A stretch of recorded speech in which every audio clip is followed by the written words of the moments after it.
right. Good evening, everyone. How are you today?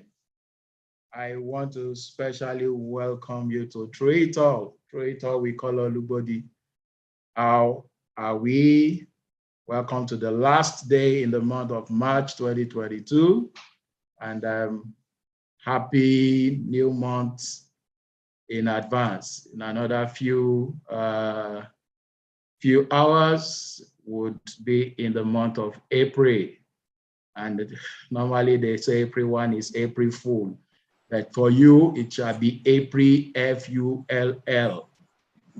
full of God's mercy, full of God's favor, full of God's faithfulness, full of God's even blessings in your life, and that the name of the Lord Jesus. So I welcome every one of you to Through It All. To be a special one because talking to my elder brother today. All right, so I know he's already here and he's going to be joining me very shortly. Okay, so for some people joining us for the first time, it's all about encouragement. It's all about others. It's all about letting people know that no matter what you are going through in life, there is always hope for you. As long as you are, Lord will always be there for you. And you know that whatever you are going through presently, some people have been there before, and they have crossed over to, if they were going through hunger and lack, God has actually shown up for them and He has taken them to the light. And so I know and I trust God that God is going to do same for you also in the name of the Lord Jesus. All right, so and of course, if you are joining us for the first time, the title of the program, Through It All. Through It All is the story of my life also. In this book, I captured all the challenges, all the trials, all the troubles, all the woes that anyone can ever experience and go through in life. I've been it all, and to the glory of God, I am today. So if God can do it for me, He can. If you don't have a copy of this book, please ensure you get it today. Site tia.com.ng, tia.com.ng. Of course, TIA stands for Through It All. And of course, if you're outside the country, always get Through It All on Amazon. Search for Through It All by Kola Olugbodi and you will get it, and you can always buy it on Amazon. All right, so tonight's edition is another special one because I'm being, as it were, myself, to be interviewing my my blog. Tunji Olugbodi is my immediate brother. Of course, I was supposed to happen last week because March 25 was his birthday, but it wasn't around last week, so we had to have it this week. All right, so TJ, you're welcome to Through It All. Through It All with Kola Olugbodi. Okay. Can I hear your voice? Can you hear me? Good evening. All right. Can you hear me now? Yes, loud and clear. I can hear you, sir. All right. So it's a privilege and a pleasure to be here. I'm very honored to be part of this very epochal program. Thank you for having me. Thank you so much, TJ. From TJ to Baba, from Baba. I call him Baba. Try and see if I can stick with TJ tonight. Come to Through It All, TJ. And this one, interpreter. this is for the best people with that are also part of the program. Thank you so much. I so much appreciate this. Thank you. What will happen this other day, I'm going to interview you. Would you be talking and then still doing the sign language? So thank you so much. All right. So TJ, thank you. Thank you very much for accepting to come to Through It All. Of course, Through It All is all about encouragement. It's all about giving people hope. And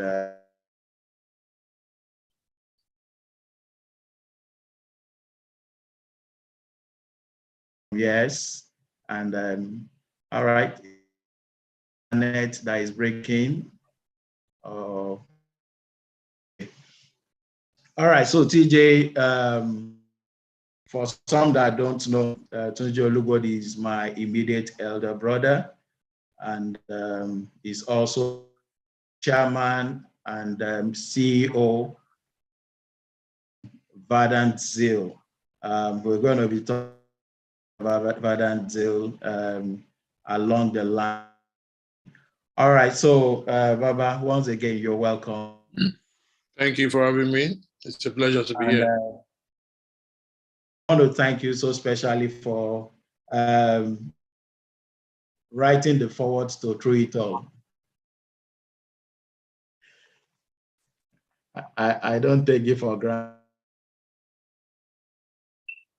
It's a duty and a privilege. I was quite pleased to do it, and I've been even much more pleased with the result over the years. All right, thank you so much. And of course, you had the real privilege script of the book. What do you think about Through It All, the stories that are captured in the book? Well, again, good evening, everyone, good morning or good afternoon, depending on which part of the world you're joining us from. Like I said, it's a privilege to be here. I've tried to follow the trajectory of Through It All, first from when the book was written, and again, the various programs and what I can call the outreach arm of Through It All. And it's really marvelous what the Lord is doing with Through It All. I think the first thing that struck me when I saw the manuscript was that I had no idea that you were writing the story of your life. That was the first thing that struck me. The second thing that struck me that came out truly and boldly was that you are a very courageous person. First, to have written in such details about your life's experiences, and second, to have had the boldness and courage to share those experiences with people who may sometimes be inspired, or who at best may not even care whether you wrote it or not. But when I went through it, it reminded me of several things. One, it reminded me of my own life, because it's clear that my life and your life have been more or less intertwined. So I see myself as a sometimes possible player in some of the scenarios. The second is that, it brought all those trials into the fore in a very graphic manner. I think when all of those things were happening, it didn't occur to me that, when you look back and put them all together, they will form a very interesting narrative, the way you brought them up. I think doing that just brought everything to my knowledge again. And the recollection I have is that you are an incredibly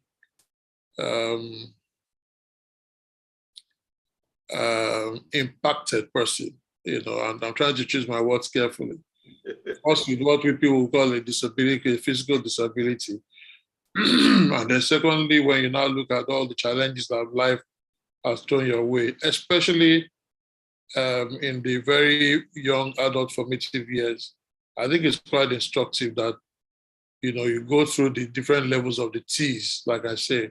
So you have the trials, you have the temptations, you have what I can call also even the tribulations. you have the triumphs, and then eventually I think you have the trophy. And I'm not talking of the ultimate trophy, but there is a trophy because there's some level of, I think, satisfaction that comes from sharing those experiences and using it to transform other people's lives experiences. So for me, going through, all of those things, like I said, brought some of those elements into my recollection in a very graphic way, but they also taught me the humility of what God has tried to do with our family, but especially with yourself, with your story. And it did that ultimately, it's about God's benevolence. And that, it's not over until it's over. It's not over until you win. It's not over until God says, all right, that's it. So I think, those encounters, because one was part of them, and then the whole experience of the book and the narrative, and then living through it, with everyday life as we then see today, makes it a lot, it's a book for this time. It's a book for this time. It's a narrative for this time. So I think, the God has a big sense of humor. So you have gone through all of those stuff, basically because he knows that at some point, it's going to become a transformative agenda that will change people's lives. But I imagine that when you are going through some of those things, it was not palatable at all. I mean, I remember some of the instances. I remember being called to a police station I think in Abeokuta, and he was somewhere behind the counter. I wasn't even sure that whether we were allowed to see you. And, sitting there or standing there that day, my agony was not even frankly for you. It was really for your wife. I was just looking at her, watching her, and I was saying to myself, this young lady didn't deserve all of this, to be honest with you. But again, like I said, that's where God's sense of humor comes from. That is where his sense of purpose comes from. That's where it clearly shows that his ways are not our own ways. Because at that time, anybody would probably have concluded that, look, this man is a gunner with all these problems one day, another day, another problem, one problem a day. There's absolutely no future. But here we are today. So for me, it's a very humbling experience. It's even more humbling because, like I said, one was part of it to some extent. But seeing what is happening today, one just gives all the glory to God. Wow, thank you so much, TJ. Thank you.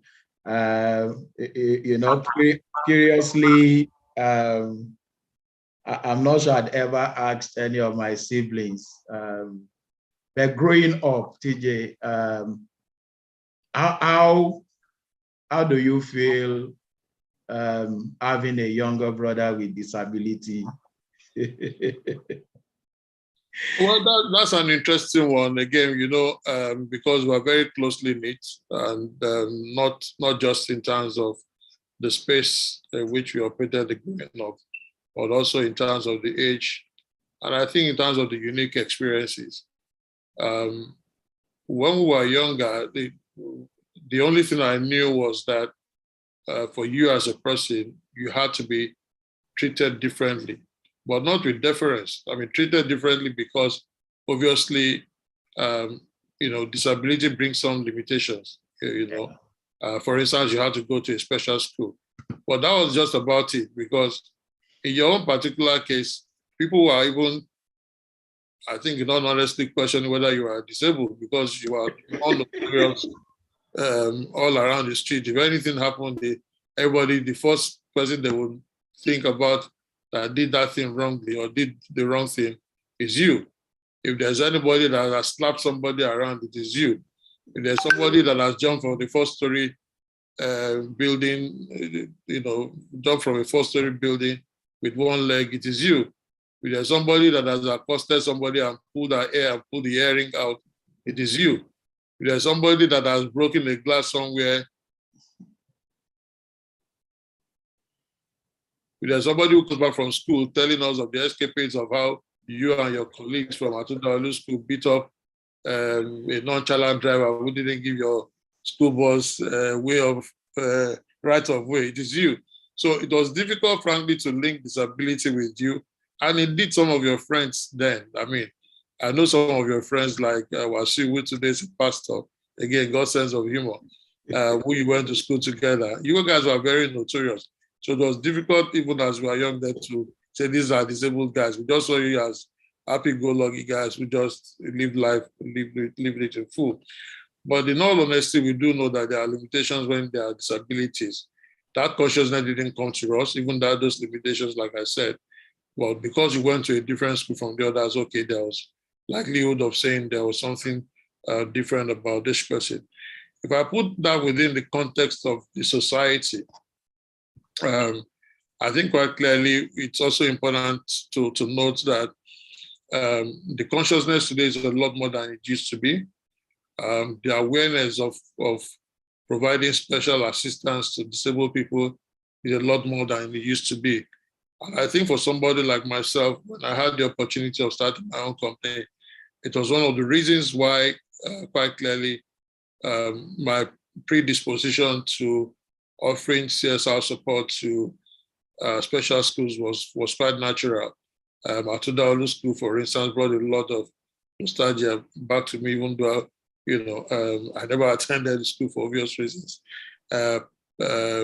Wesley School, CDC, Children's Developmental Center in Surulere, where they cater for, I think, autistic children and children with development challenges. So those things came natural. And I know that's because of the experience that I've had having you as a brother and the limitations, quote and unquote, that may have come with it.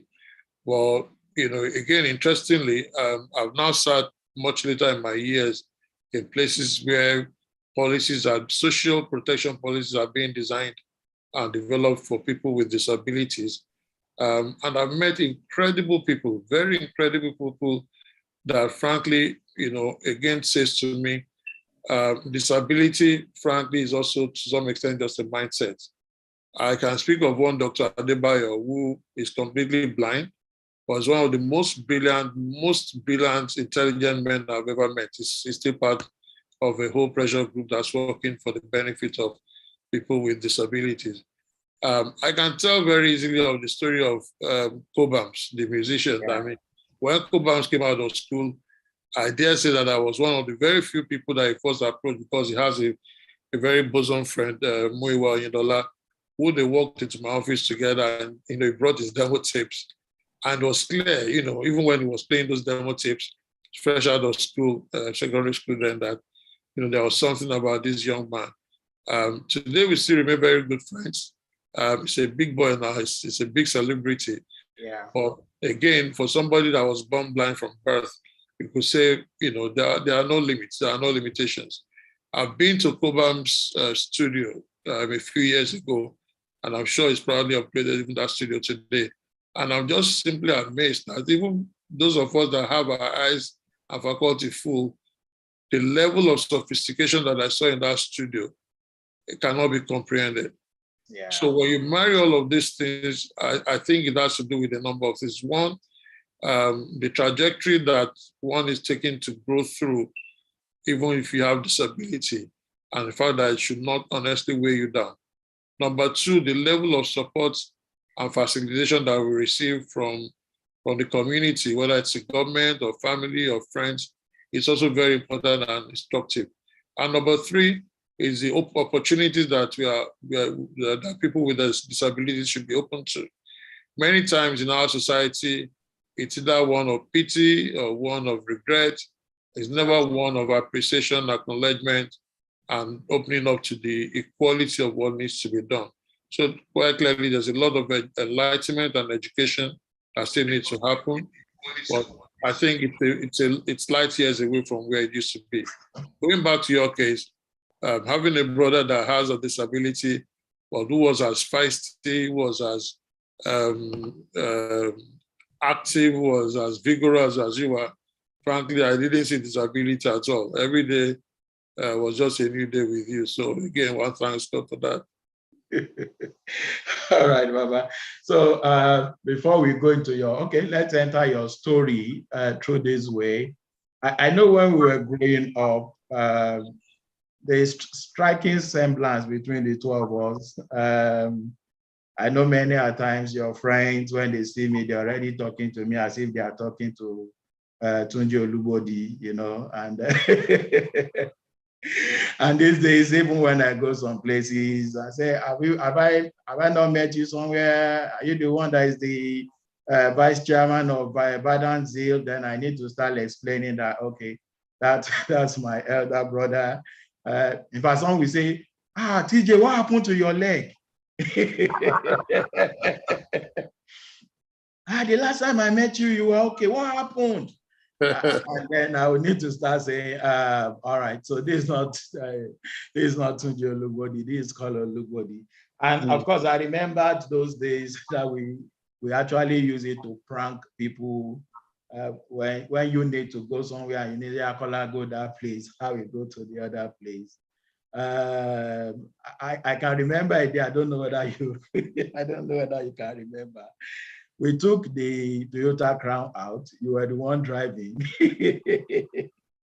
There was not a single paper for that car. So you have to tell me, go and sit at the back. So I sat at the owner's corner. I wasn't using the glasses then. So you gave me your glasses. Then I put a newspaper in front of me. Then we got to the police. And of course, they just look and I just waved to them as if I was the car owner. And then you just go. I'm not sure you can remember that day. I remember it very well. I mean, you know, the Toyota Crown has a lot of stories around it. I remember that story so very well. I remember how when we want to take the car out and you don't want to start it so that the owner of the car won't hear, how you just yourself, you just put it in gear and not switch on the ignition until you get further down the street, and then you just release it and then it starts. I remember that very well. I think the thing is also, like I said, because of the closeness of the range and the physique, we use that to always confuse people a lot. If you also remember, there was a picture, but I think there are two pictures. There's a picture of myself and yourself, I think when we were, I think I was a year and some months old, and you were and we're wearing similar attires, sitting on the chair. I remember that picture very well. The one I also remember is one, those double seat bicycles. I think I was riding it in front and you were at the back. We look like twins. A lot of people always manage to confuse us because of the physique. I've been to places truly. In fact, I've been invited into places where they will now realize later on that it was you that they were trying to invite and not me. I've been to places where they will introduce you as me, and okay. So these days I just learned to play along. I said, my brother has become a celebrity, so let me just tap into the anointing. The journalists also always get confused. Anytime they interview me and then I would have given them my picture. But when they publish the news, it's always your picture that is there, and then they will write Kola Olugbodi. See that a lot. We see that a lot. Right. Okay, so TJ, let's go to when you were young. Of course, like you rightly said, our lives were so much interwoven, and most of your growing up years were like things I was so aware of also. But from childhood, there's something so special about you. And it's not to flatter you, and I know you know. You always seem to know what you want to do. And you're always on the fast lane, so to speak. I think you went to secondary school at age 9 or 10, I think age 9. All right, so take us through your story, TJ. From childhood, those things that actually, what were your philosophies? What were those things guiding your life? Even though the age, like for men that don't know, TJ was born 1964. I'm 1965, But then the truth of the matter is that, yes, it's just 1 year. But in the real sense, you're always like some 2-3 years ahead of some of us. So maybe you need to take us through your childhood days. Well, I mean, thanks for that. I mean, to be honest with you, when I look back, I didn't really see anything special in my childhood. Just a typical boy growing up in Surulere, in Tejo, to be precise. I think maybe to some extent the environment where one grew up also influenced the pattern and the trajectory. Yes, I mean, it wasn't a big deal to me then that I went to secondary school at age 9, but I was barely 9 when I went to secondary school, and I was in primary 5. But what struck me more was that, number one, I'd lived in Lagos all my life, so I was an Ajabota living in Lagos. And for whatever reason, my parents, I don't know why, they locked me out and took me to a faraway place called Ejigbo in today's Osun State. It used to be Oyo State then. I was very tiny, believe it or not, and I was very, very fair, of course. So I got into that environment, and the average classmate that I had were almost double my age. So it was easy to pick on me. My vocabulary and intonation was completely foreign. It was very Lagos, it was a Lagos intonation. Like I said, I was very tiny. So I had something of a disadvantage in terms of maybe my physical makeup, how I behave, because a lot of things were strange to me. I've never been out of the comfort of my home, where we had house help that helped sometimes to help us wash.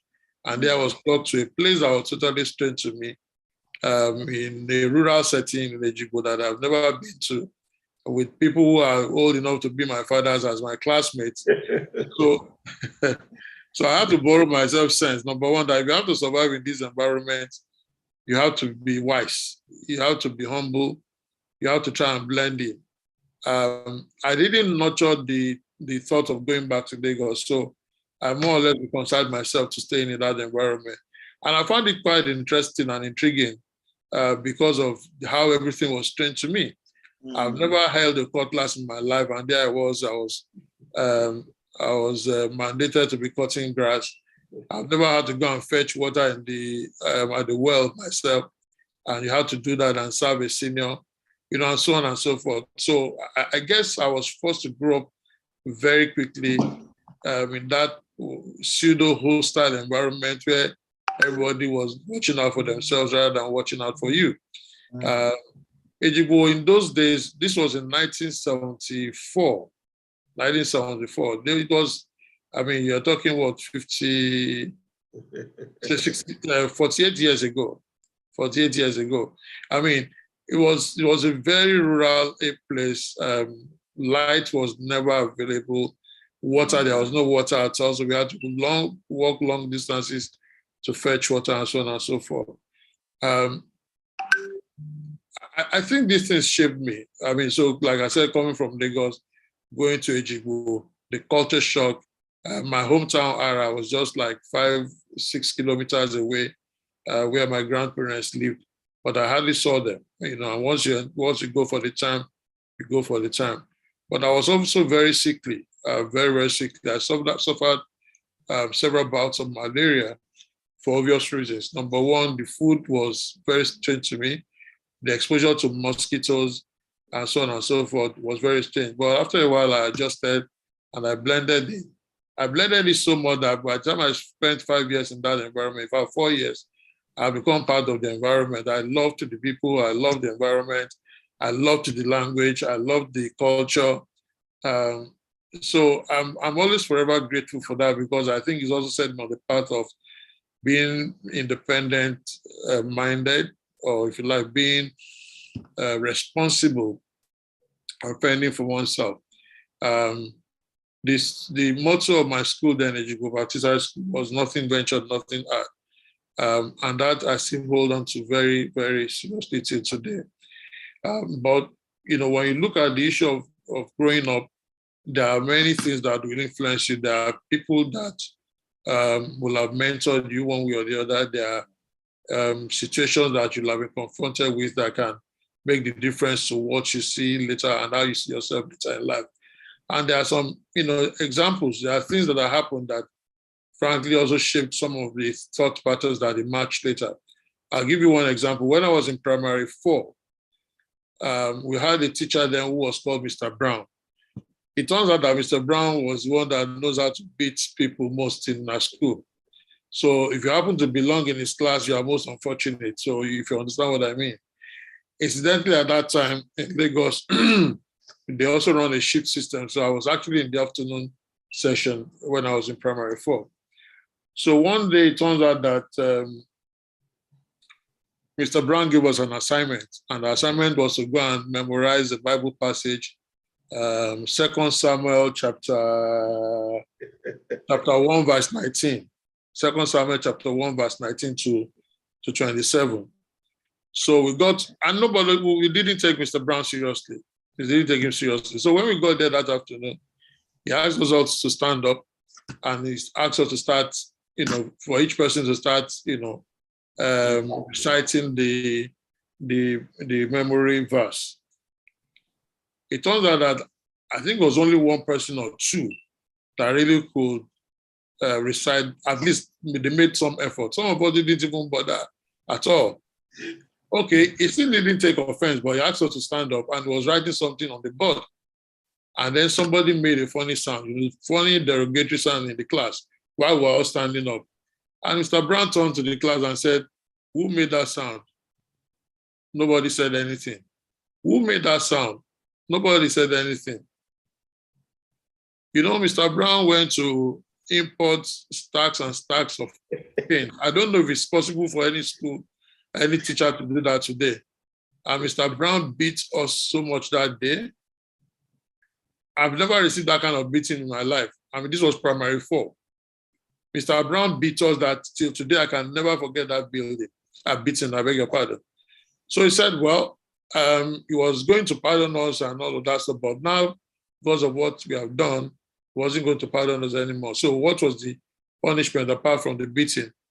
That if we come back the next day and we do not know that memory verse, then the beating will continue for as long as we do not know it. So everybody needed to go and sit down and try and memorize that thing. Lo and behold, I got on that evening. All through the night till I went to school that later in the afternoon the next day, I was memorizing some 2 Samuel verse 1. Like glory is slain on the high place, the mighty falling. Tell you not God. Tell you all the seeds of Isaac. How the daughters of the Philistines enjoy, the daughters of the circumcised. How this will give her. Let her be. This is how many years later. I've never forgotten that passage, and I've never forgotten Mr. Brown. Why that thing stayed with me was also that, I mean, when I look back today, number one, that, well, maybe it's out of fashion that you don't beat children anymore. But to be honest with you, that moral suasion and very strict background where you're basically whipped into line by all around you really made a lot of difference. Some of us would probably have turned out even worse. But I never forgot that. And, it's all sort of taught me how to, when we say so you can try and memorize it when it matters to you. I think it also was the first time that I took serious interest in reading. Because again, that sort of defined a trajectory for me where it showed a lot of interest in reading far and reading wide and reading deep and reading the right things. So childhood for me in that respect was quite interesting. When I got to Ejigbo, it was all sort of experiences that I also had in Ejigbo, many different experiences. And like I said, I had to blend in, I had to learn the language. And, funny enough, to the glory of God, by the time I graduated in year 5, I had, the best result in Yoruba, which some people just could not relate with. Can't relate with the fact that this Ajebota boy from Lagos came to beat us and had the best result in Yoruba. But I think what's also important is that growing up, I started seeing the path of responsibility because I also can never forget the fact that I actually became a prefect in Form 4. In actual fact, the day that the names of the prefects were being announced, I was at the back and I was one of the noisemakers. So even when they announced my name, I didn't believe it. and it was a double barrel prefectship. I was building prefect. I was, in fact, triple. I was building prefect. I was light prefect, and I was timekeeper. Again, I wondered at that young age, at that time, why that kind of responsibility fell on my shoulders. And introspectively, I started saying to myself, maybe there was something, maybe there was not. But this did not crystallize at that point. It didn't. I think for me, it was just that I had role models.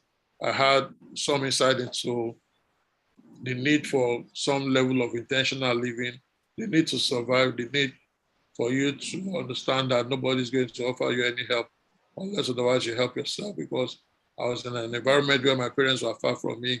My grandparents were more or less, just there, nearby, but there was little that they could do. So I had to basically survive and fend for myself. So childhood was quite interesting. It was illuminating. I think the fact that I was uprooted from an environment where I was familiar with trajectory.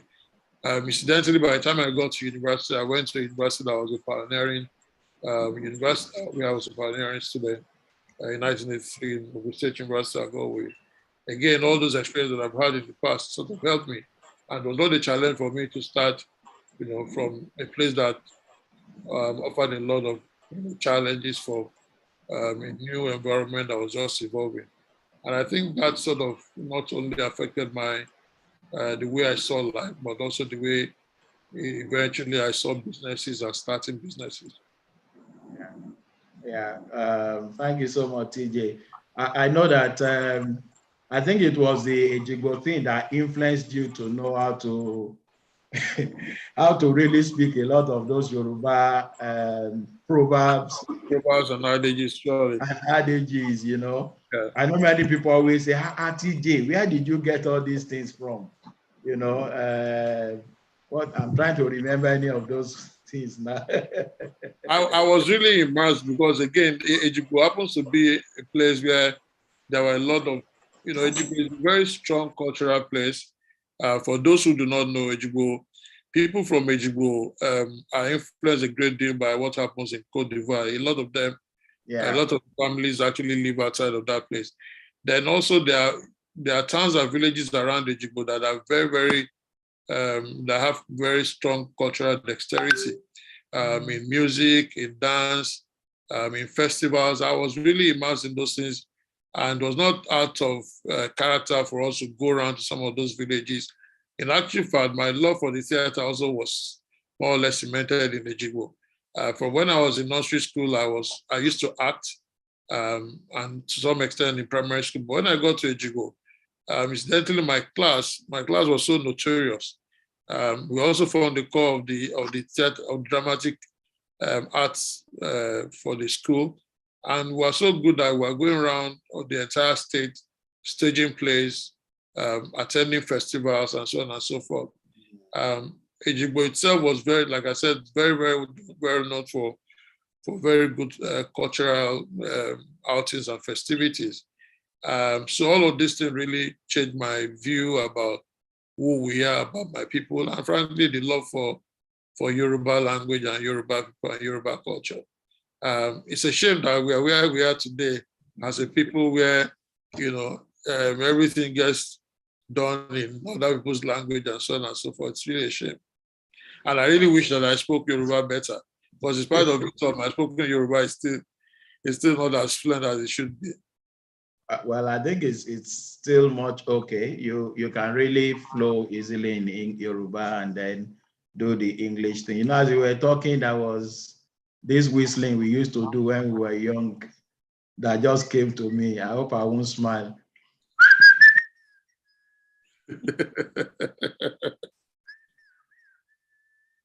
Let's keep that in the family. You should keep it to the family, okay. All right, but we had some other ones during those escapade days. Sure. All right. And of course, one thing that is so striking about you, TJ, the way you make friends, the way you keep relationships. Up to today, you have some of your friends from maybe secondary school, I'm not sure primary school, but there is a way you carry them on up to today. How do you do it? You really value relationships somehow. Well, I again, yes, if you have to survive, you have to have very good friends. Okay. My wife jokes about that all the time. That incidentally, most of my friends are even people that are older than me, which is true to some extent. But again, if you want to live well and live far, you also have to, consciously develop friendship with people who are much younger than you. Relationship is everything, frankly, at the end of the day. It doesn't matter how comfortable you are. It doesn't matter how blessed you are. It doesn't matter how challenged you are. What really would matter at the end of the day is the quality of the relationship and interface that you have with people in your community, with people in your family, with people who you call friends. I choose my friends. I choose my friends very carefully. I'm not very frivolous about that. There are people that are just acquaintances that you don't call them friends, and they're happy to. I'm happy that it can remain that way. But when you call people friends, there are people who, for all intents and purposes, you really should have their back and they should have yours. And this has nothing to do with status. It has nothing to do with education. It has nothing to do with who you have become or who you are going to become.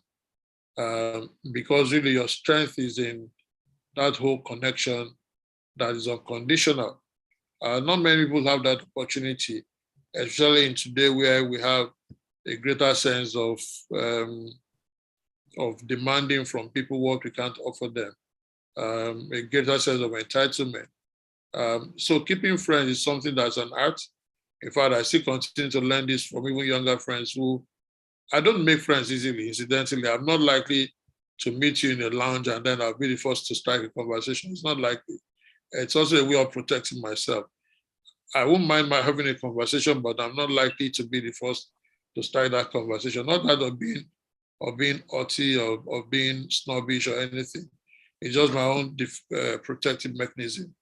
But it has nothing to do with the quality of relationship that we should build with people. And talking about relationships, if you do not learn how to build relationship with friends and with family, you're not likely to be able to go far. Because it doesn't matter what you achieve in life, your victory will always be pyrrhic. You'll never get real satisfaction from it. You'll never get real. If your mentality is my business is bigger than yours, then there's no real satisfaction from that. You're about to say, so for me, that's what always matters at the end of the day. And when you come from the kind of background where some of us are come from, you'll understand the need for that humility in the sense that, it doesn't matter what you become. Your orisun, the Yoruba call is orisun, where Ibido Dishewa is what matters. So no matter how rich you have, if there's no integrity in your family, they will point it out to you, sure,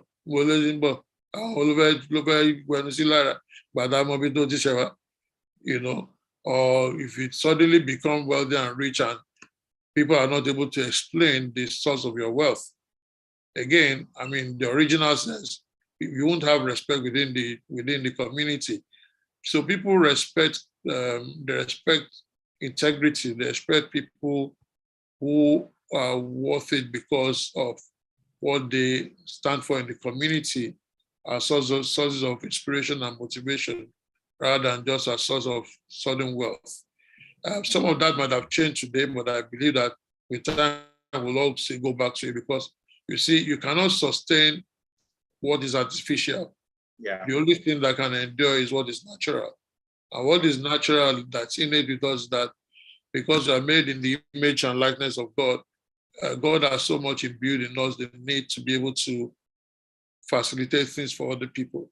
So even no matter how selfish or greedy you are, you will never have satisfaction unless otherwise you learn how to give to other people, unless you learn that they are just a conduit pipe for other people to be blessed. And that's where your blessing comes from. So for me, again, that background was very, very instructive. And, when we also talk about growing up, I look back and I take stock and I say, my parents, no matter how frail they are today, are also quite instrumental to that. I grew up having a father who would never have a penny of somebody else's thing or money. I mean, that's the conscious thing that you grew up with. So integrity matters a great deal. And I grew up with a mother that I've done every imaginable kind of job under the sun just to make ends meet, just to fend for our family. And so that whole spirit of entrepreneurship has always been there. So when you see that, it's a bit more difficult for you to then stray by trying to win artificially or by trying to appropriate things that are not yours to yourself. And this might be part of the cornerstone of pillars of Christianity, but it won't even have to do with Christianity in the first instance.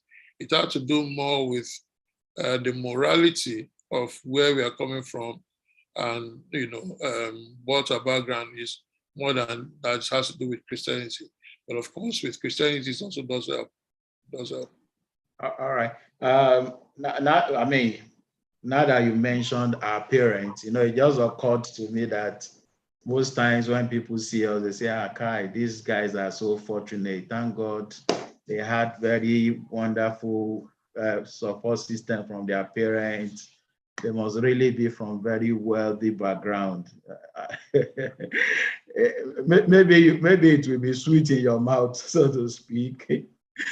Well, especially those days after that, they had retired, and then everybody landed in Oshogo.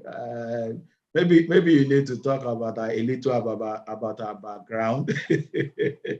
I want you to enter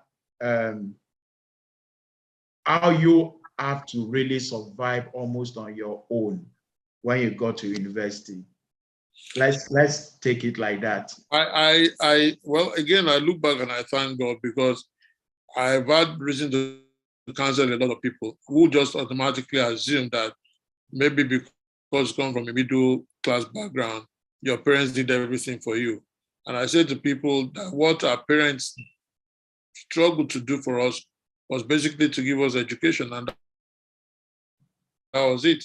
By the time I was in part 2 in the university, I had already started working on my own. I was already a correspondent, a freelance correspondent for The Guardian. And again, that was intentional. Intentional in the sense that I loved the way The Guardian evolved. I loved journalists, the writers. I loved everything they were doing. And I just said I had to be part of that. One day I woke up, my HOD drove me to Dr. Stanley McKibble, who was the pioneer MD of The Guardian. I spent some time with him and said, okay, so, come and start writing for us. So I started writing from Agowe to The Guardian in Lagos. So that automatically opened up a vista to me that was totally different.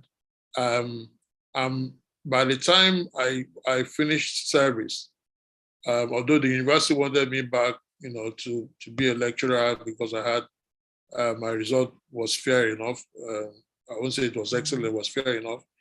But The Guardian also said, look, we'd like to cultivate you. So naturally, I went for The Guardian. So the point for me was that from the university, we were practically indigent, because at the time there were 5 of us in the university. My father had retired. Mommy was just trying to make ends meet.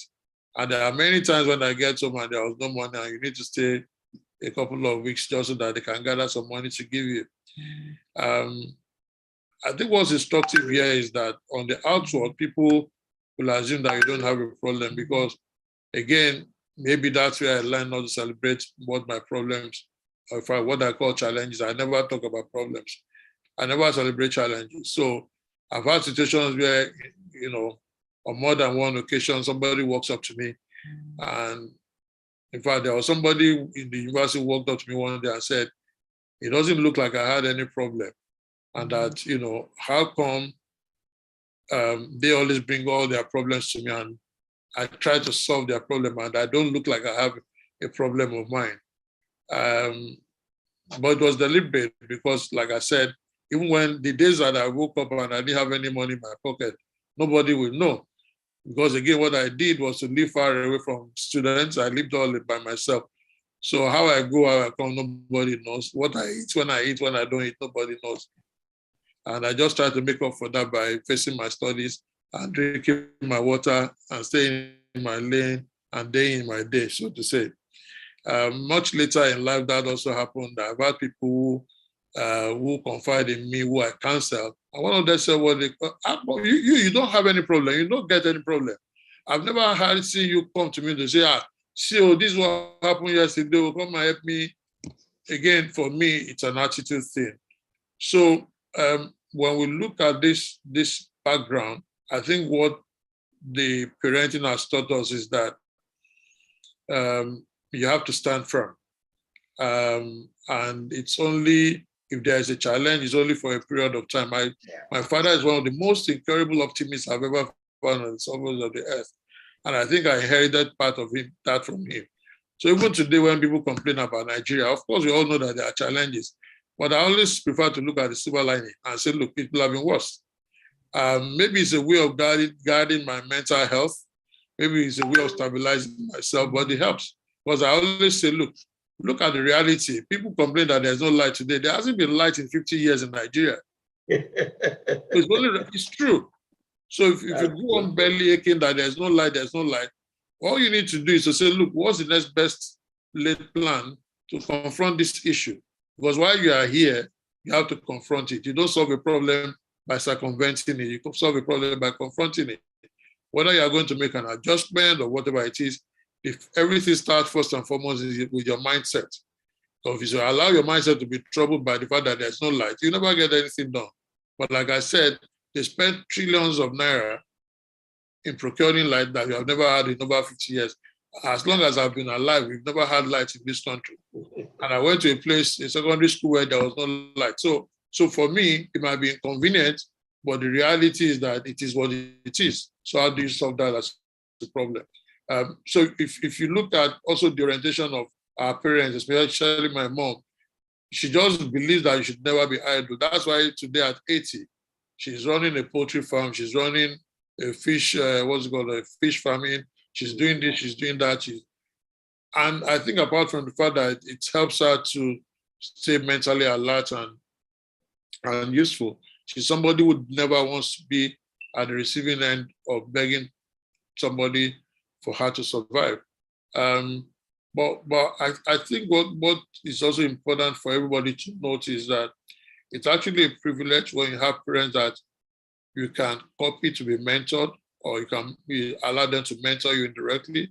That's number one. Number two, going to the issue of relationship that I talked about, many times when we have a tendency to quarrel or to be upset with our parents, you need to understand that it's also still a privilege that you even have a parent that you can quarrel or be upset with. And even in your being upset or being angry, there are statutory, fundamental spiritual obligations that you have that has been enshrined that by God that you must do. It says, honor thy father and thy mother. That has nothing to do with whether they did something wrong to you yesterday or not. You honor them. Part of that honor is for you to take care of them and be responsible for them. You know, life is a very funny, strange thing. And one of the things that I'm always eternally grateful for is the fact that God puts us in a position to say, let's be able to take care of our parents consciously. Because again, you can have all the money in the world. If you're not conscious of the fact that you have a responsibility to your parents, you just filter the money away. So even now, no matter how rich you are, you must be conscious of the fact that your priority, first and foremost, of course, is your family and also your parents, because they will only be here for that window of time. So it's a privilege to always have them in that respect. But I digress. What you've asked me is, how did I come onto all of this? I came into all of this really because of who they are, what they've done, and to be honest with you, some of the reputation that they've built. There are places that I've gone when I mention my father's name and they say, oh, is it the one that worked in so and so place? And people are more than happy to open the door for you. So it's about how do you pass on the baton to the next generation? How do you create a bundle of values that should never go out of fashion because the world has changed? The world that might have changed, but value still remains value. The last time I checked the definition, value is still about creating something of worth. So that should never change. And at the end of the day, what I've experienced when it comes to business and all of that stuff is that who you are will always make a way for you because you're an original. All right? You're an original because God has modeled you in such a way that nobody can take away from what he has given you. So when people are afraid of saying, no, they will steal my idea, many times, in my line of business, people steal our ideas. But they run with it only for a while, and then they run into a cul-de-sac, they run into a problem. Because it wasn't their idea, it wasn't a God-given idea. So again, if you steal somebody else's thunder, there are not many places where that thunder can strike before it runs out of lightning, so to say. Exactly. So it's very, very important that you first and foremost grow yourself. And growing yourself means that you have to consciously create a bundle of values that you have to live by. Call it your own code. Again, you cannot follow the multitude. Well, the Bible says to do evil. You cannot follow the multitude. And the reason is simple. There are 7 billion, 6.9 billion people, I think, on the face of the earth today. And think about this. Think about the fact that number of people that you have on the face of the earth today, almost, if I 7.9 billion, almost 8 billion people, the chances of the lines in your palms being the same with another person is exactly 7.9 billion. The chances of your dental, your formula is 22112233, like we are taught in biology, right? But the chances of your dental formation, not formula, formation, being exactly like somebody else's is 8 billion to 1, 7.9 billion to 1. Yeah. The chances of your iris, the iris in your pupil being exactly the same like somebody else's is 7.9 billion to 1. What you need to then understand is that God has created you with a purpose. He has created you intentionally. He has created you definitely with a bundle of assets, of talents, of endowments that might be similar to somebody else's, but they're never exactly the same. So that's why your calling is different from that somebody else's. Your experience and what you go through in life in terms of trajectory is different from somebody else's. And that should minister to people. Number one, should give you the courage that you are not a mistake. God has created you specially for a reason and a purpose. Number two, that he can never leave you nor forsake you because he has created you. And so no matter what you are going through, once you have that consolation and you have that mindset, then you should be able to confront things. Number three is the fact that he didn't guarantee anything. He didn't say you will not face challenges. In actual fact, like I always say to people, one of my most famous Bible quotes, it's Isaiah 43. It says, when you pass through the waters, you will not be drowned. When you pass through the fire, you will not be scorched. It didn't say if. So when you look at all of this, it's just a question of saying that if and when this thing happens, one assurance I have is that it's always there for me before I get there, because he has said he will be there. So we are living in very perilous times, very, very challenging times. It's a time when we should be conscious of where we are coming from and what we stand for. And, a lot of the times I always say to people, the first thing you need to guard is your mindset, because that's the first place where you win or you lose. So I've come to a position where there will always be challenges, but I don't let things to trouble me. Because troubles are part of the journey that will help you to validate your success at the end of the day. So the greater the challenge, it might be difficult initially. I've faced those kind of situations because I know that a lot of people say to me or think, this man, but boy, you're the problem. I don't glorify or celebrate my challenges. That's the honest truth. And when I have those things, My own tendency, again, personally, this is me talking. My own tendency is basically to just retreat into my inner strength and draw the strength from God. And it's something that it's a passage my wife shared with me many, many years ago, when we had some challenges, and I think that passage is from the book of Isaiah chapter 30, verse 15. That says something like, in quietness and solitude shall, well, the way I turned it to, it was in quietness and solitude shall your strength lie. That's what I changed it to. But it's actually in quietness and trust is your strength. Yeah.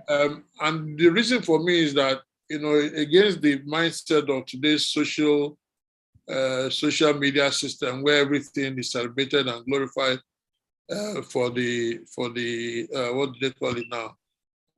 For the gram, where everybody wants to have something that people should talk about and all of that. People never find real fulfillment. They never find the depth of the kind of happiness they need when they do that. Where you find strength is when you have a connection with God and you are sure that He's holding your hands no matter what challenges you are going through. And that challenge will always be temporary, no matter what. But also you have to temper your own expectations and your objectives along the lines of what is realistic. Exactly. What happened with COVID in the last 2 years has taught us a lot of lessons, that nothing is guaranteed, and that indeed you have to always be prepared for the unforeseen. And being prepared means guarding your mindset, and it's always mindset over skill set. Even when it comes to, for instance, the issue of business, people think, oh, I'm very good, I'm very skilled, and all that. That's fine. I'm talented, fine. But talent is never enough. All right, skill is never enough. The people who have the right mindset are the people who win first and foremost, because many people win not based on material specifications, but on spiritual projections. So if you are never happy with small things, you can never be happy with big things. If you are never happy because you have gari to eat today, you can never be happy when you have jollof rice with chicken to eat tomorrow. That's the honest truth. Exactly. So when you let all of these things temper how you see life and how you take life, I think it helps in modifying how we do things. I always say to people, no matter how rich you are, you can never ride in 2 cars at the same time. You can never wear 2 shirts at the same time. You can never sleep in 2 beds at the same time.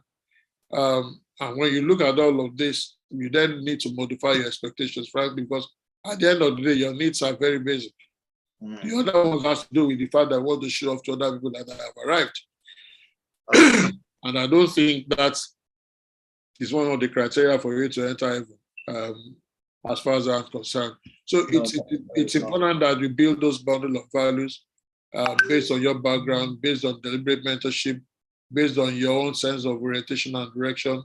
I have some principles that I abide with. Some of them are self-induced, some of them I borrowed from other people, and there are quite a number of them. Number one, I say to myself, is what doing at all is worth doing well. If I'm going to engage in anything, if that thing is going to bring me 10 naira, excuse me, I'll engage in it like it's going to bring me 100 million naira. But if I'm not going to do it, then I won't touch it at all. If I'm going to touch it, then I'll just bring my best to it. That's number one. Number two, and I think this is very important for people who are on an upward swing and who see life and enjoy life and think everything will always be hunky-dory. And the truth is that nature and life is always about the curve. It is never like this. It will always be like this, and at some point. But the thing is, are you always prepared for when that curve is coming down? It will always come down. So you have to be prepared for that trajectory when it comes down, because what takes you there never keeps you there. Exactly. No matter who you are, it doesn't keep you there. So you have to be prepared for when what has taken you there cannot keep you anymore, and before you start coming down. So you have to be prepared for that coming down. So number one, you are not surprised that you are going into the valley. Number two, you are prepared for when that valley is going to plateau and you can rise back again. And number three, you need to have developed new skill sets based on your mindset for that new valley that you are going to be climbing. Because it's my 34th year of starting of working. When I started work, I didn't know how to use a computer because none was in existence in real sense. I didn't have one on my table like my son has 2 computers or 3 computers and phones and all of that. It's a different world. So you have to understand that life is dynamic. And because it is dynamic, you have to keep not only measuring up, but keep a step ahead of life itself. So when you talk about what takes you there, doesn't keep you there, it's about that level of dynamism. And Right. TJ, sorry, let me cut you because we've run out of time. Yet okay. I want you to talk. I want you to talk about.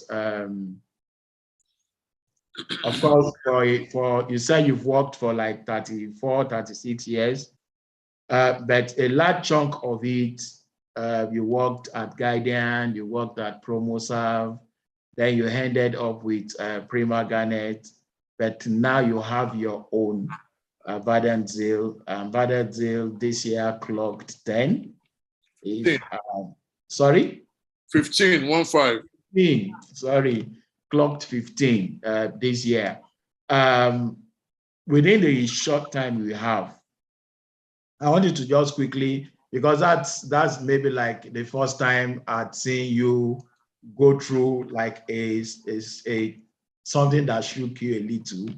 All right. So I want you to talk about your that transition from working for somebody to having your own in any best way you can say it.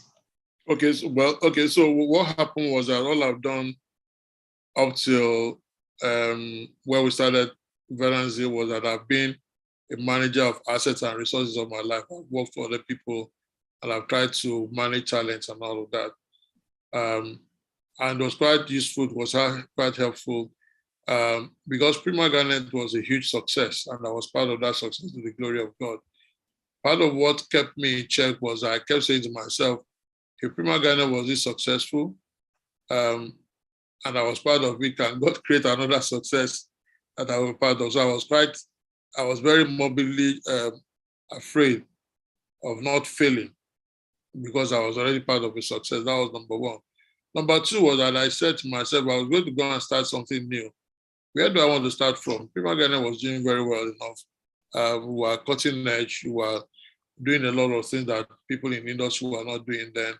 So I was saying to myself, is there anything new under the sun? And number three was that I honestly said to myself, look, it's good here. So in fact, it was so good that, as you can remember, it was at Prima Garnet that the idea of background check came, and I said, look, let's do it. And that's why we started background check, which should now be, I think, 17 years tomorrow by God's grace. Yeah. But again, the reality is that when you talk about satisfaction, when you talk about fulfillment more than any other thing, that's something that you cannot legislate on. And that was missing. So the day the Lord opened my eyes to the need for me to move ahead, because quite clearly I was going to be a catalyst for different things to happen, I didn't look back. I wasn't afraid of failure. Absolutely. But at that time, my wife will attest to this. I was riding very big car in Prima Garnet. I had a new Land Cruiser. It was a 3-month-old Land Cruiser. But at that point, I didn't mind that I was going to go back and start riding a bicycle. It didn't even matter to me. All I knew was that I was going to be creating value, that was going to be impactful, that was going to be meaningful. And that was all that mattered to me. And that I was not going to do anything that will make it difficult for God's name to be glorified. So I said to myself, all right, so I've been part of this. I'm not going to take anybody to go work with me from Prima Garnet. That was number one. Number two, I was not going to take any business away from Prima Garnet, not the business that the Lord has used as parts of building. I can't take it away. And that's a very difficult proposition. So I was going to start a new business with people that I do not know, with business that I do not know where it was going to come from. All I had was just what God has blessed me with talent and, looking to build new relationships. And that's exactly what happened. And to the glory of God, the insight that I had then was that, number one, you need to understand what people want, what people need as clients. And number two, you need to understand that the business environment will never be ready for you unless you bring it on, you bring your game on. I remember distinctly that in 2007 when we started, it was an election year. In the election year, people don't usually spend money on new things. They don't spend money frivolously. People hoard money. And it's usually very difficult, challenging terrain, just like we're having this year now.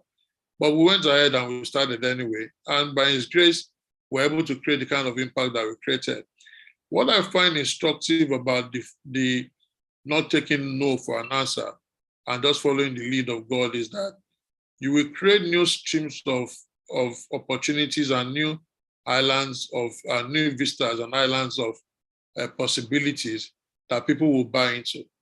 So there must be something in your hand. There must be a seed that people are willing to invest in. That's the first thing that I found out.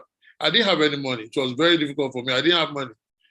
All the shares that I have didn't amount to anything much. But I found people who are willing to invest in Verdant Zeal just because of my own track record and reputation. And that was when I knew that, wow, so value is a big thing. There are people who didn't even want the role on the board and you are willing to put down money to say, here's money, go and do it. So that humbles you, all right?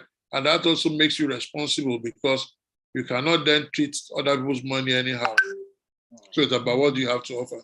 So for me, what then becomes instructive is that, number one, I saw myself as a facilitator. I had experienced things that I didn't want to go on, that I would not want it to go on in my own case. To date, it's established that we've had about 110, 112 people that have passed through our portals as Verdant Zeal. And more than 70% of these people are now running their own businesses and running it successfully. And most of them are things that they got from Verdant Zeal. I had situations where I go to meetings with corporates and I never hide anything from them. We meet ministers, we meet governors, and they are totally amazed that I give them easy access to these people. Because again, the mindset of people is like, don't let them see or meet that minister or they'll meet that governor. They will see your business away. And what I always say to myself is if they have something to offer the governor that I can't offer, so be it. If the governor feels that they are the next best thing because it can, whatever, then so be it. It means that I need to also up my game. That's where that I see it.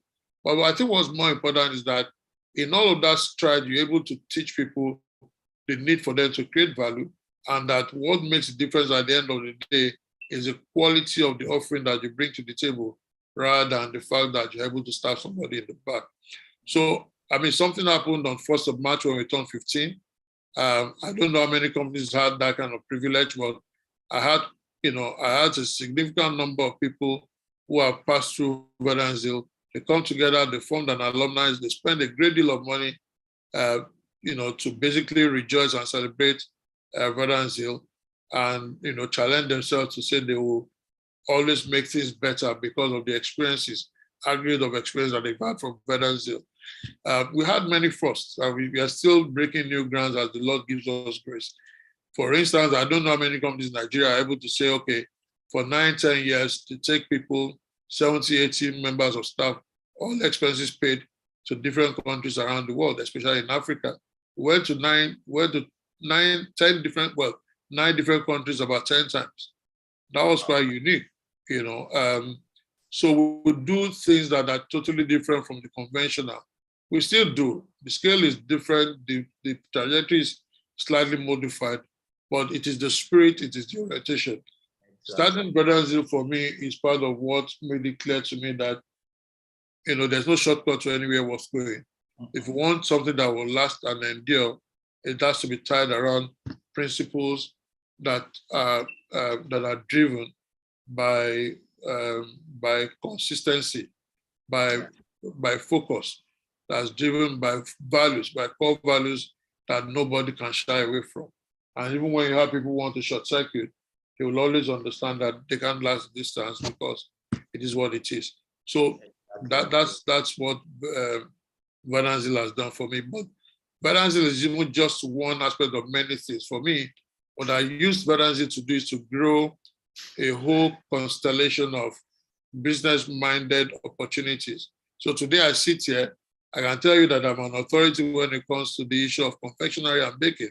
Why? Because I'm running one of the, I'm a patron of one of the biggest bakeries one of the best and biggest bakeries in Lagos today that is still going to grow. And I'm using all my experiences in marketing and communication to do that differently. When it comes to media and entertainment, we're already establishing structures that will make us grow bigger in that respect. When it comes to the, some of the other interests that I have that you're familiar with. So for me, business is more of a playground where you experiment, but where you implement talents for it to grow along the lines of profitability. And I'm not talking profitability just in terms of money and cash, but in terms of growing people, in terms of creating values, and in growing the community and the society. All right, thank you so much, TJ. I speak to a lot of youths. They're always very afraid. They feel they have something to offer as entrepreneurs, but they are so afraid. And there are some of them that feel that you just need to have everything ready, enough money, enough everything before you can start. But of course, I'm a part of the story of Verdant Zeal.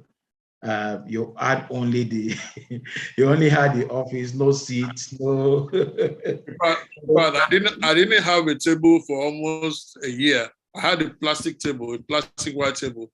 When we use that table, they use that table at the canteen to eat, and then they bring it back to my office, and that was my table for a long time. It didn't matter to me. That's the honest truth. It didn't matter.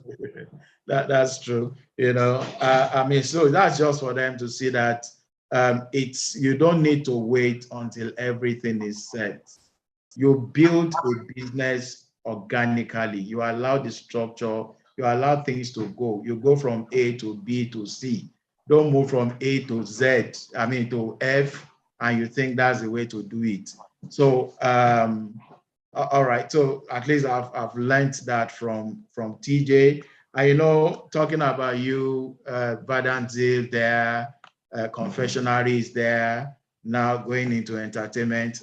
I was listening to a message recently. He said, don't let anybody limit you by what they call you.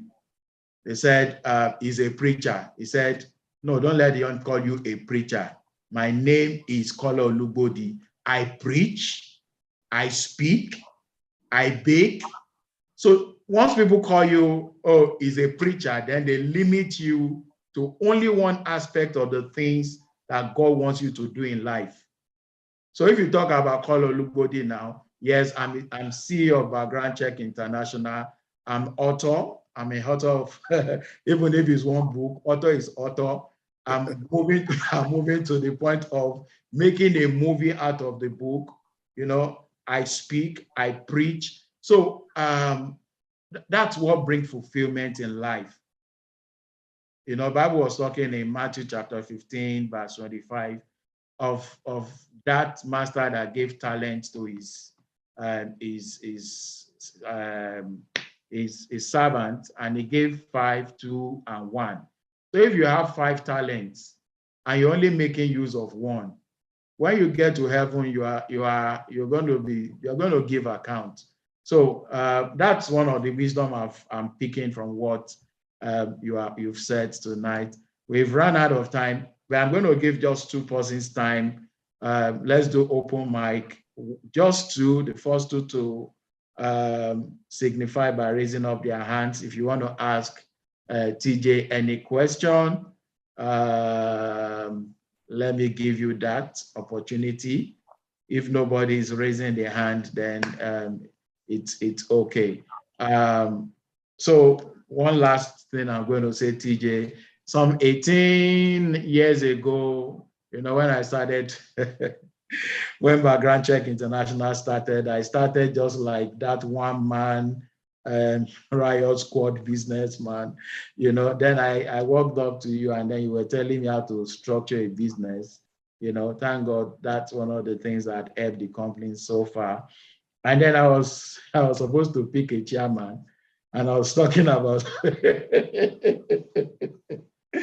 was just thinking that maybe I should just pick, maybe you are just supposed to just pick anybody, and then you gave me the wisdom that no, it's not like that. And I knew we spoke to the point that you accepted to be the chairman of Background Check International, and so thank you for doing that, even though I was a bush boy or bushman thinking that you guys let me do my things, but 17 years down the line, I think I owe it more especially to you.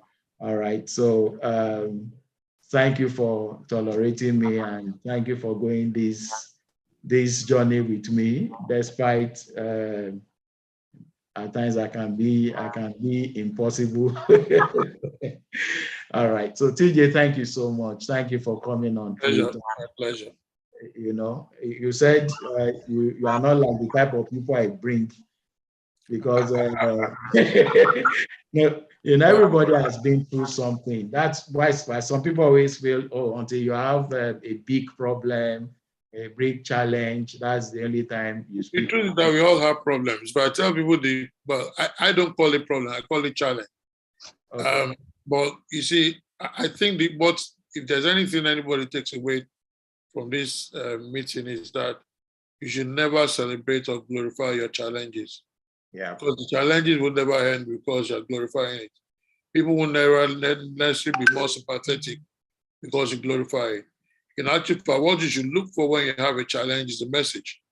I've come to that position time and again. When something happens, when it's a major disruption, no matter how discouraged I am, the first thing I'm looking for is, what's the message?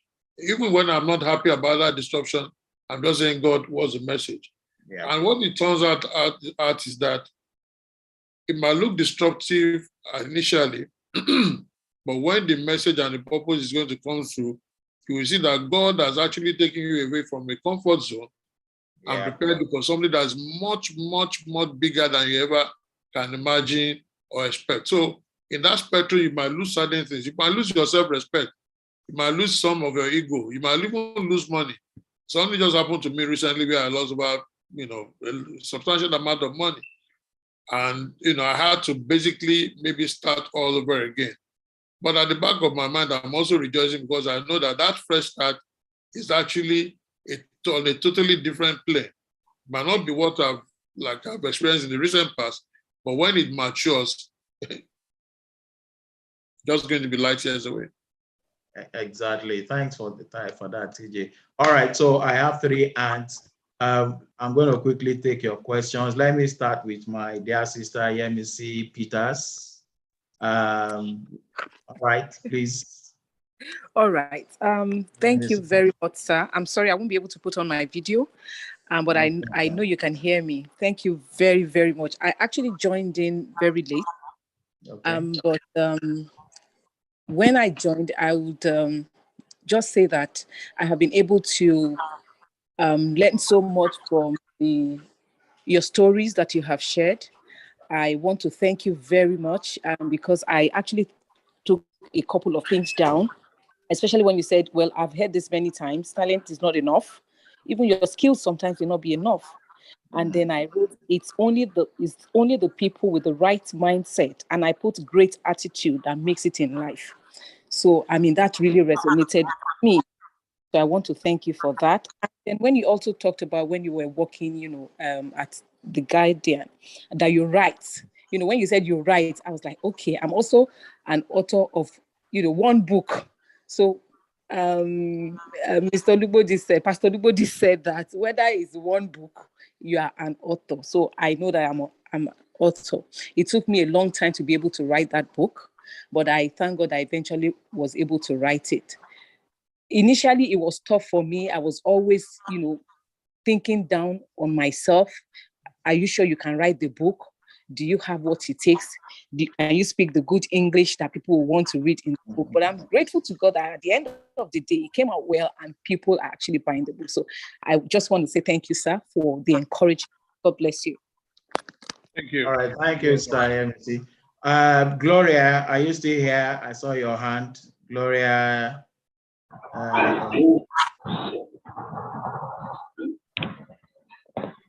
Gloria. All right, Gloria is not talking. Meanwhile, Green. Okay, good evening, everybody. Can you hear me? Mr. Green. Loud and clear. Okay. Tunji, we Mr. come a long way. Green. We were in university together from day one until the final day, and I've monitored your progress.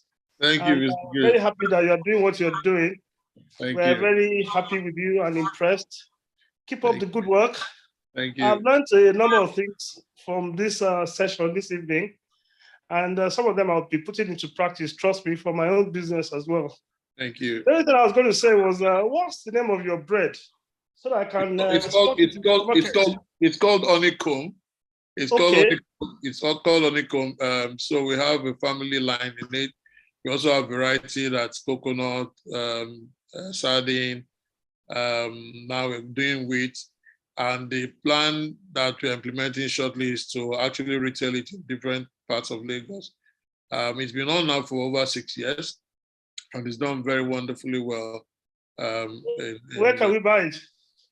Well, for now it's available in Dokpemu, Akunwojo area, but we are coming to Anthony, Lekki, and Ogba very soon. Come to Ikeja, because that's where I am. Yes, we are coming to Anthony. Will serve.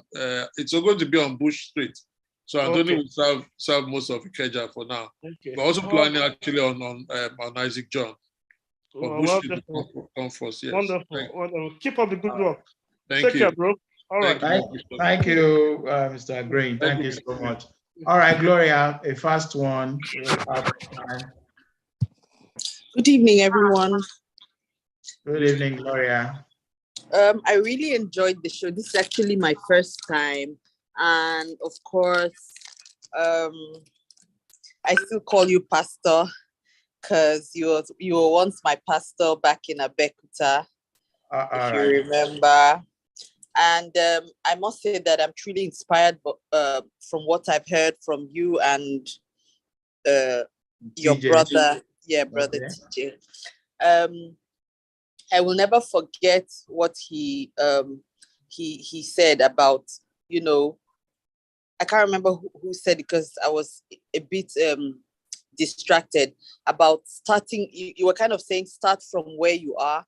Never think that it has to be, at point 10. You can start from point 1, 2, and then let it grow up to 10. Basically, I think the show is quite inspiring. And I heard you say you were going to turn the book into a movie. My hands are raised up. I'd like to act in that movie. I just wish you guys the best, and I'm truly proud of you all. God bless. Thank you.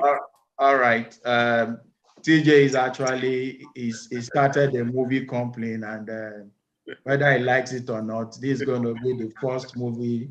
Through it all is going to be the premiere movie. Coincidentally, I've acted in a few movies with Kola Olugbodi. I'm sure he knows him if he's in the industry. So yeah, like I said, my hands are up. I'm technically asking to be for a role in whichever movie. I'd like to be part of it. Thank you. That's not right. Thank you, Gloria. So Gloria, I will note that when we start shortlisting for cast. Auditioning, yes. When we start auditioning. All right, thank you so much.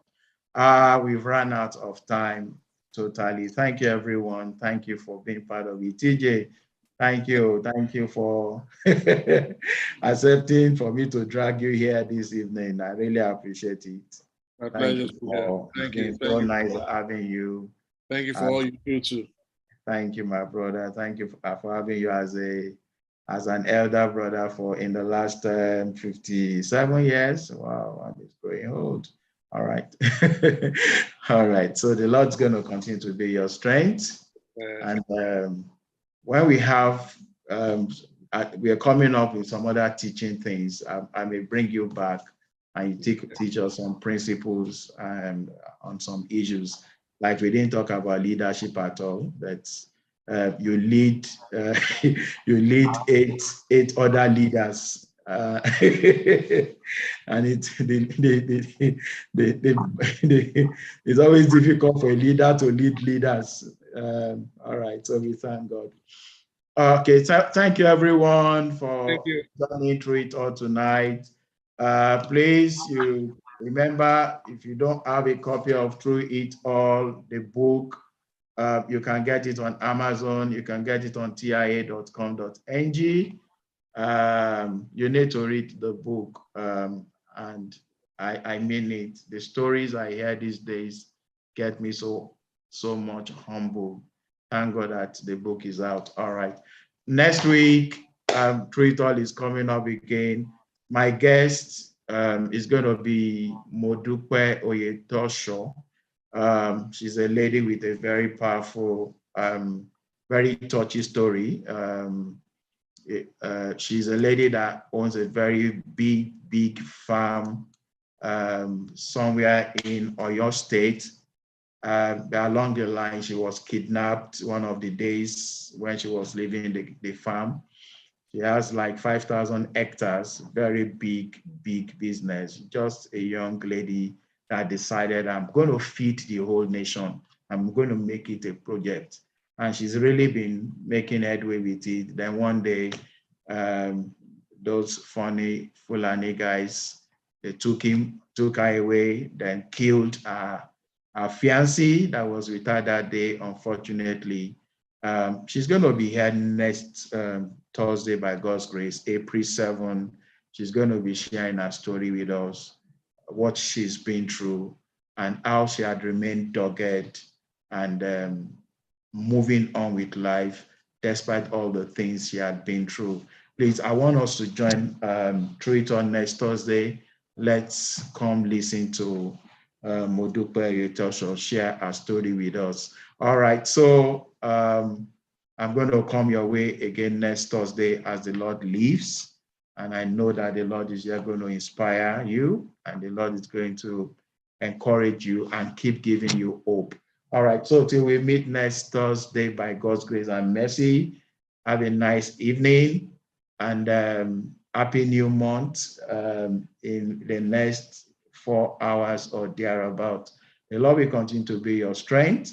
The Lord will keep you and He will continue to make His face to shine upon you and He will be gracious unto you in Jesus' name. So thank you, everyone. Thank you, TJ. Thank you for all my family people that were here. Sorry, I could not mention all your names. God bless you all and have a wonderful evening. Bye.